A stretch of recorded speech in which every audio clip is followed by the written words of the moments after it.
Ici, c'est un endroit propice pour se raconter des histoires. Et je vais vous raconter une histoire. C'est l'histoire de Simone. Simone, qui habitait dans un pays fort lointain. Loin d'ici. Loin dans les Pyrénées. C'était dans les Pyrénées, de l'autre côté de la chaîne. C'est vous dire à quel point c'est loin. Simone aimait bien aller dans la montagne. Elle avait entendu dire que dans la montagne, il y avait des herbes magiques. Et elle partait à la recherche de l'herbe magique. Ne sachant pas où elle allait, elle regardait au loin et s'aventurait où le cœur lui en disait d'aller. La mère de Simone, Monique, était malade. Oh, pauvre femme! Simone pensait que l'herbe magique pouvait soigner sa mère. Alors elle gravissait les montagnes, les Pyrénées de l'Est de la chaîne, en quête de cette herbe magique. Et un jour, Simone croise la sorcière des Pyrénées de l'Est. Cette sorcière vivait dans une cabane, au fond d'une vallée, dans une forêt de hêtres. Elle cueillait au fin fond de la forêt toutes sortes d'herbes aromatiques qu'elle concoctait en potion et qu'elle se buvait pour elle-même. Simone se demande si cette sorcière avait l'herbe magique pour sa mère Monique. L'avait-elle? Elle ne le savait pas. La sorcière ne lui parla pas d'un mot. Il se trouve qu'elle n'avait pas accès au langage. Alors Monique lui demanda si elle avait l'herbe magique. Et la sorcière fit mine de ne pas comprendre. Peut-être même qu'elle ne le comprit pas.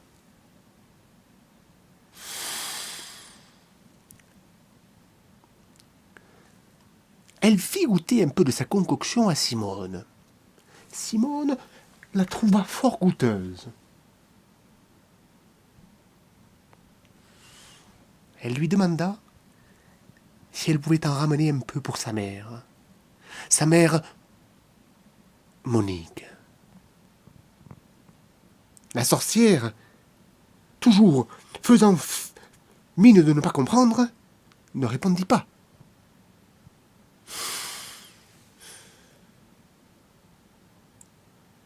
Alors Simone, pour sa mère, prit une fiole et l'emporta avec elle. La sorcière, encore plus forte de faire mine de ne pas comprendre, n'avait pas compris. Elle n'avait ni accès au langage, ni accès à la compréhension du langage. Elle faisait ses potions guidée par une force qui la dépassait elle-même. C'était la sorcière des Pyrénées de l'Est. Et elle avait le sentiment d'avoir été volée par cette jeune femme venue innocemment.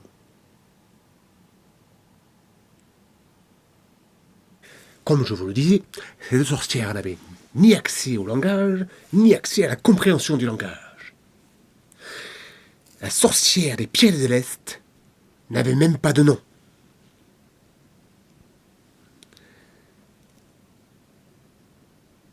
Mais elle avait ce sentiment de s'être fait voler.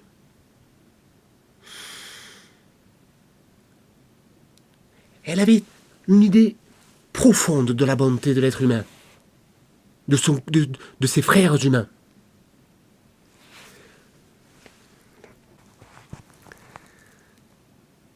C'était une gentille sorcière. Elle voulait savoir pourquoi.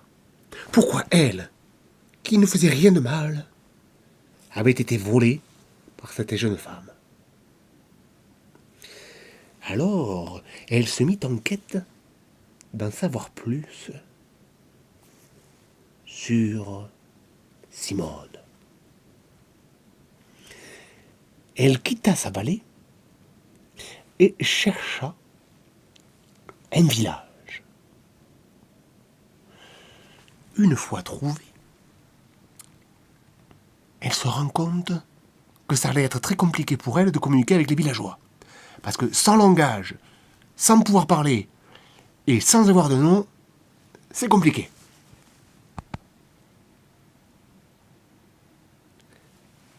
Elle resta cachée à côté de l'église. Et un jour, elle aperçut Simone au détour d'une ruelle. Elle la suivit. Simone entra chez elle pour s'occuper de sa mère, malade. Et la sorcière vue par la fenêtre Simone et sa mère. Et soudain, une compréhension vint en son esprit. Sans savoir exactement pourquoi, elle se dit que Simone, pauvre femme, devait prendre soin de sa mère. Alors, elle entra, sans frapper, chez Simone et sa mère. Simone, des plus surprises, eut un coup de sang. Elle fonça vers la sorcière pour la sortir de chez elle. Et d'un coup, pof, la sorcière disparut. Elle ne parlait pas.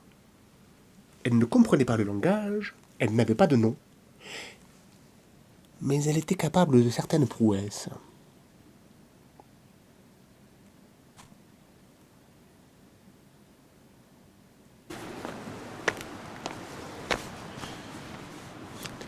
La sorcière prudente avait toujours avec elle quelques herbes qu'elle ramenait de sa vallée, dans la forêt de Vêtres.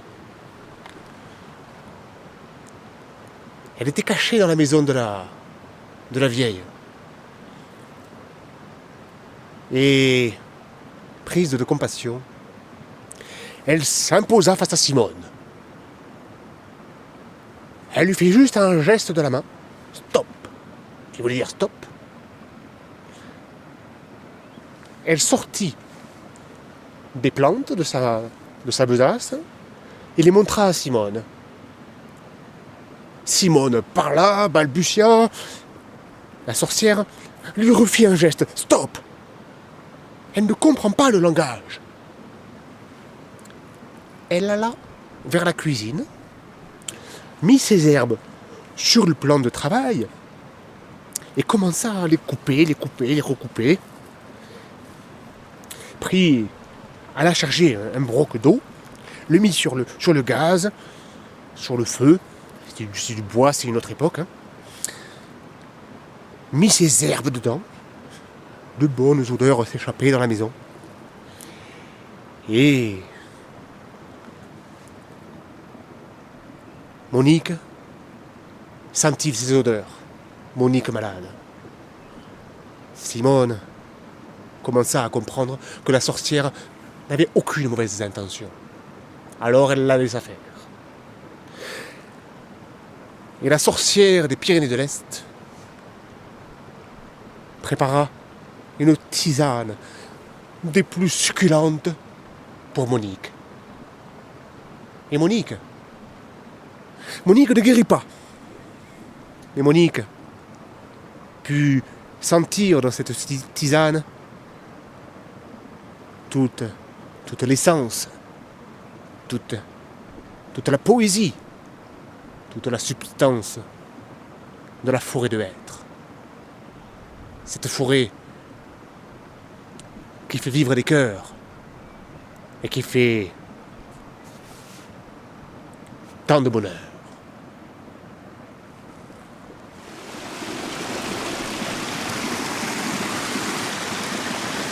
Ce que l'on peut retenir de cette histoire, c'est que la sorcière, prise de doute, alla voir ce qu'il se passait, pourquoi est-ce qu'elle avait été volée.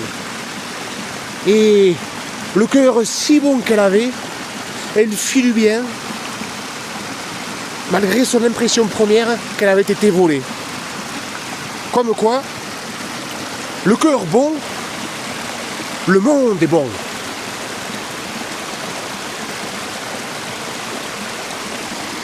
À la prochaine!